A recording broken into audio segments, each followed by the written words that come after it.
Mumbai ইন্ডিয়ান্সের dressing রুমে আলো আঁধারির খেলা চলছে। একপাশে বাঁধছে খেলার উত্তেজনা, অন্য পাশে ক্ষণিকের নীরবতা।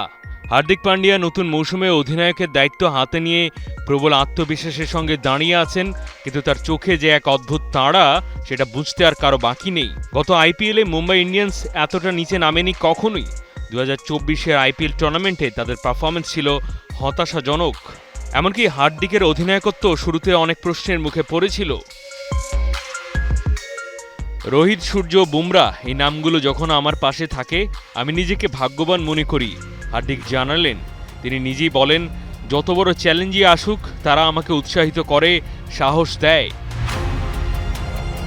প্রাক মৌসুম প্রেস কনফারেন্সে হার্দিক বলেছিলেন, এবার নতুন উদ্যমে মৌসুম শুরু করার জন্য আমি উত্তেজিত।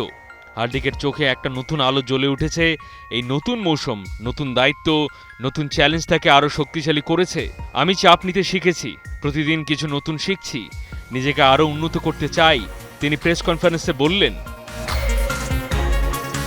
অধিনায়কত্বের এই পথ সত্যি একটা বড় শিক্ষা, যা তাকে একদম নতুনভাবে ভাবতে শিখিয়েছে। ফ্লাডলাইটের নিচে স্টেডিয়ামের গ্যালারিতে হাজার হাজার দর্শক তাদের দলকে সমর্থন জানাচ্ছে, কিন্তু হার্দিক জানেন, আসলে বড় জয় শুধু মাঠে হয় না, মাঠের বাইরে যে সিদ্ধান্তগুলো, সেগুলোই অনেক সময় দলের ভবিষ্যৎ গড়ে দেয়।